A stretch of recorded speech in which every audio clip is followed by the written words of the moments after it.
Si vous avez l'impression que le monde s'accélère et devient de plus en plus complexe, cet épisode est pour vous. Je vous montre comment vous adapter à l'expansion exponentielle.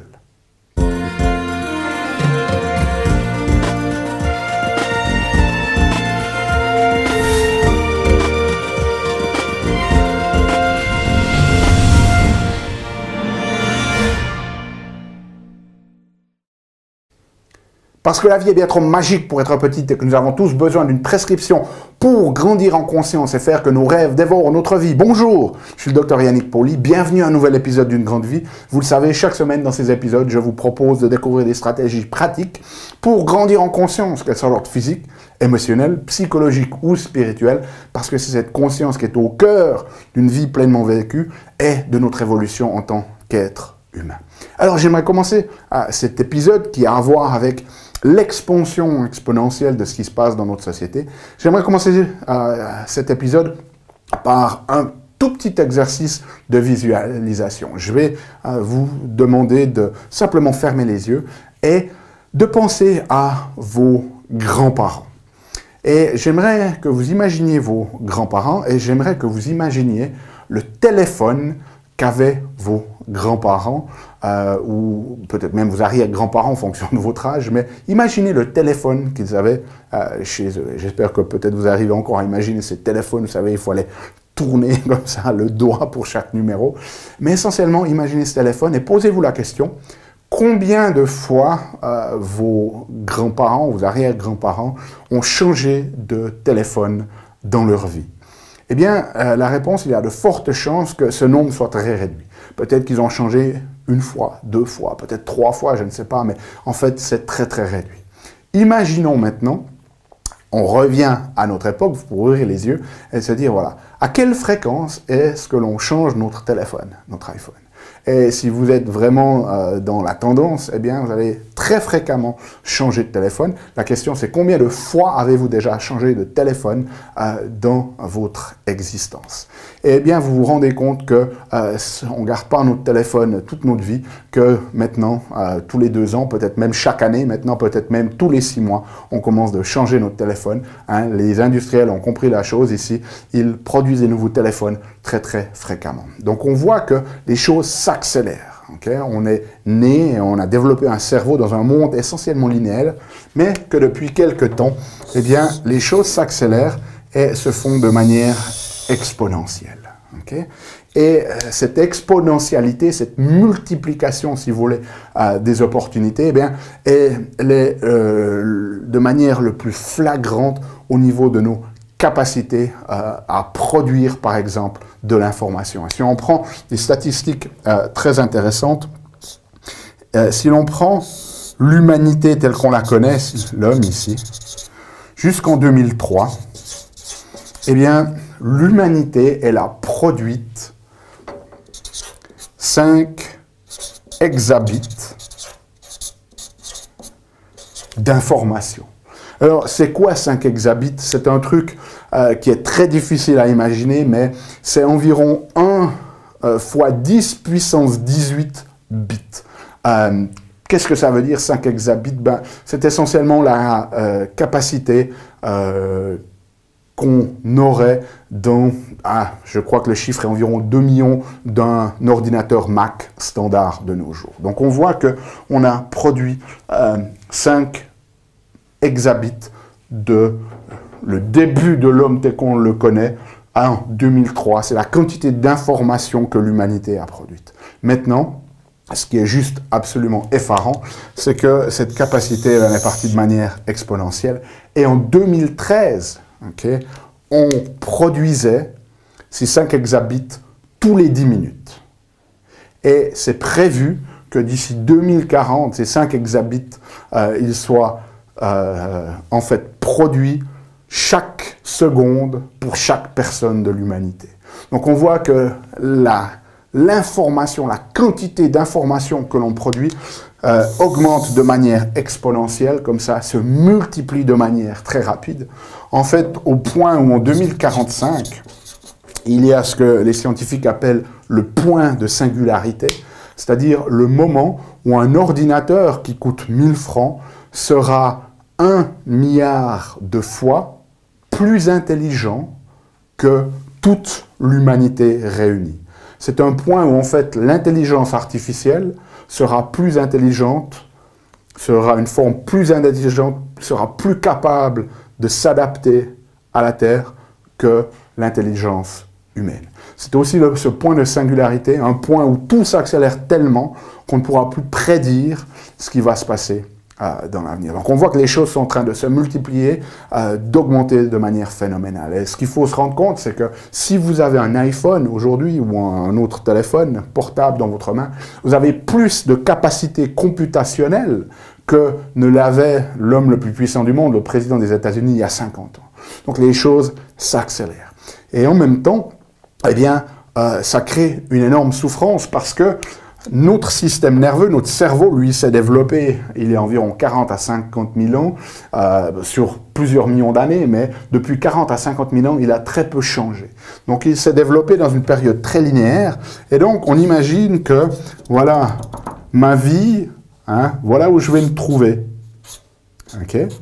Sauf que ça, c'est la perception de notre système, et le monde change de manière exponentielle, et tout d'un coup, on se retrouve là. C'est ce qu'on appelle la surprise exponentielle. Okay?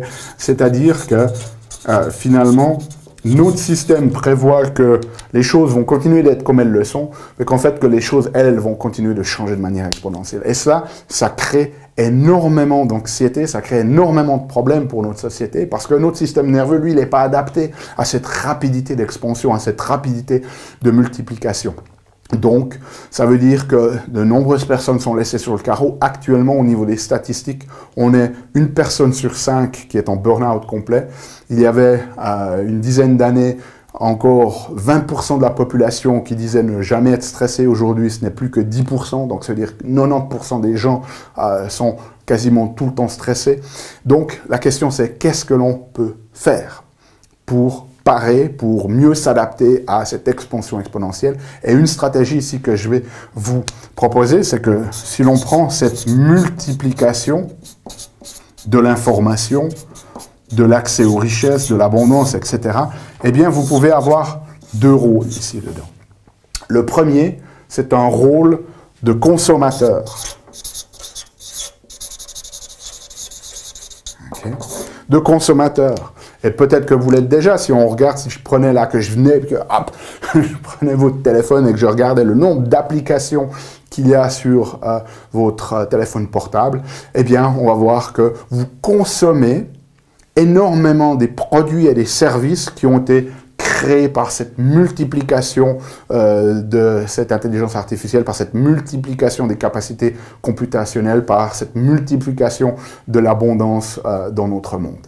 Rendez-vous compte aussi que aujourd'hui, même si vous ne faites pas partie de la classe des plus riches, vous avez un confort qui est beaucoup plus élevé que même les rois de France il y a 200 ans. Okay. Ils n'avaient pas de chauffage au sol. Okay. Donc, rendons-nous compte que tout est en train de se multiplier, les opportunités se multiplient, nos capacités computationnelles, l'abondance, etc.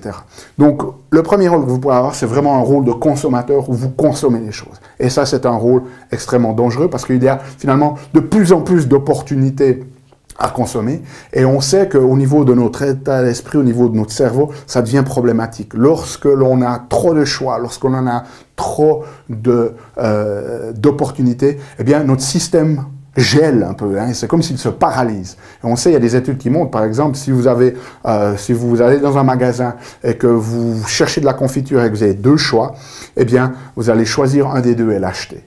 Lorsqu'ils proposent à des gens beaucoup plus de choix de confiture, plus par exemple 20 choix, eh bien il y a des gens qui hésitent et qui paralysent, et il y a nettement moins de gens qui vont acheter cette confiture. Donc au bout d'un moment, le fait d'avoir toutes ces opportunités, tous ces choix en tant que consommateur, ça crée de l'anxiété, ça nous paralyse et ça crée un mal-être à l'intérieur. Donc la notion, c'est voilà, le monde se multiplie, on peut de toute façon pas revenir en arrière, ça va continuer comme ça. Une grande partie de ces exabits. Ici, en fait, vers 2010, 40% de cette information, elle n'était plus générée par l'humanité elle-même, elle était générée par les machines elles-mêmes, par l'intelligence artificielle elle-même. Donc, ça va continuer. La réalité, elle est comme ça. Ça ne peut ne pas nous plaire, mais la réalité, elle est que ça va continuer comme ça. Donc, qu'est-ce qu'on peut faire? Eh bien, c'est de sortir de ce monde de consommateurs et de devenir aussi un créateur de cette multiplicité. Alors vous me direz, oui, mais ça fait que participer au problème. Je vous dis, la courbe, elle est lancée. Donc si vous restez dans ce rôle de consommateur, vous aurez de plus en plus d'informations à consommer, de plus en plus de réseaux sociaux sur lesquels il faut être monitoré, et ça génère vraiment une problématique. Donc devenez créateur. Et comment est-ce que l'on devient créateur? Parce que cet aspect d'être créateur, contributeur, si vous voulez, c'est ça qui nous remplit, qui nous fait sentir bien, qui crée du bien-être à l'intérieur. Eh bien, la première notion, c'est de travailler sur ce qu'on appelle sa capacité unique. On a tous quelque chose à apporter dans le monde. On a quelque chose, on a tous un talent, si vous voulez, qui est le nôtre que personne d'autre n'a. On a tous une particularité. Alors peut-être que vous ne savez pas laquelle c'est, il y a des méthodes pour les trouver. Ce n'est pas le but de cette vidéo de vous démontrer laquelle, mais le but ici, c'est de participer le plus possible, de faire de plus en plus de choses que vous aimez faire. Alors, comment est-ce que l'on détermine ça? Ben, une des choses que vous pouvez faire, par exemple au niveau professionnel, si vous avez une liste de tâches à accomplir, listez toutes les tâches et ensuite identifiez lesquelles vous fascinent, lesquelles est-ce que vous adorez faire. Okay? Ça sera la première catégorie dans laquelle on va mettre. Ensuite, vous pourrez mettre une deuxième catégorie de ces tâches que voilà, vous les faites, ça vous fait ni chaud ni froid, c'est pas que ça vous enthousiasme, mais c'est pas que ça vous embête non plus. C'est la deuxième catégorie. Et puis la troisième, eh bien, vous pouvez mettre dans cette catégorie de ce qui vous irrite vraiment de faire. Et ensuite, pour ce qui vous irrite, eh bien, ce que vous pouvez faire, c'est de voir si vous n'avez pas quelqu'un qui peut les faire pour vous.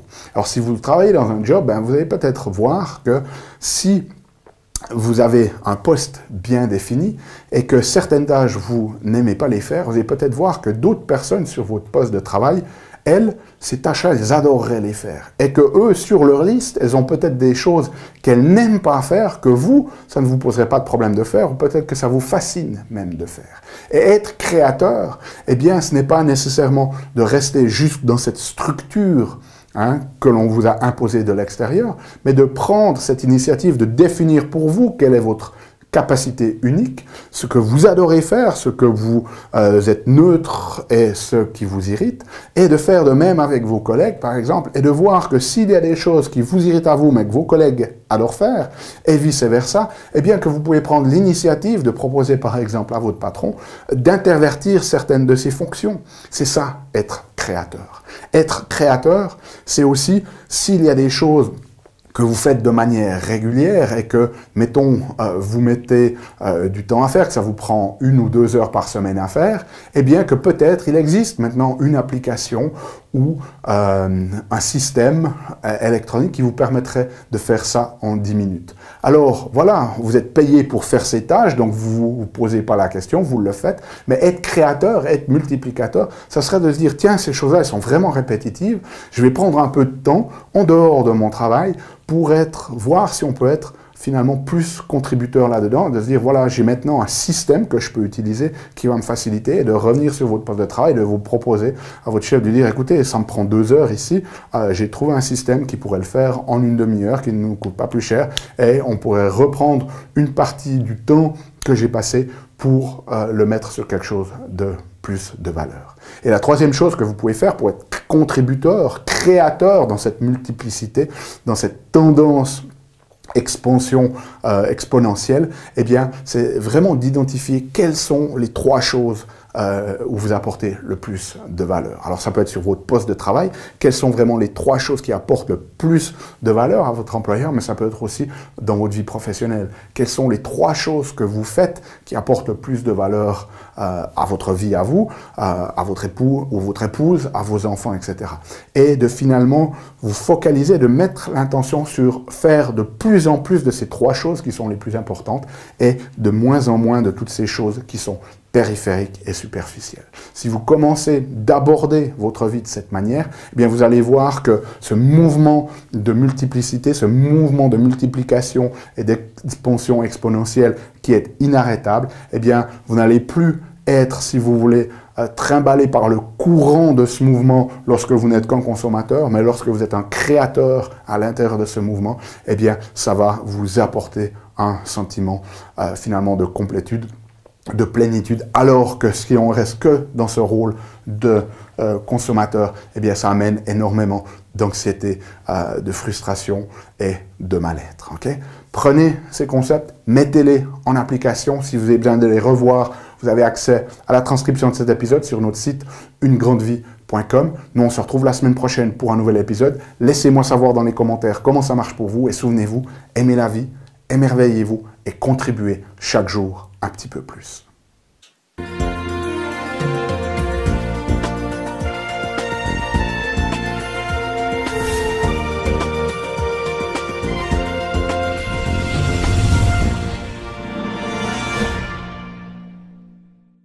Salut, c'est Yannick. Alors, t'as aimé cet épisode? Sais-tu que tu peux rester connecté et même approfondir le sujet en faisant 3 choses?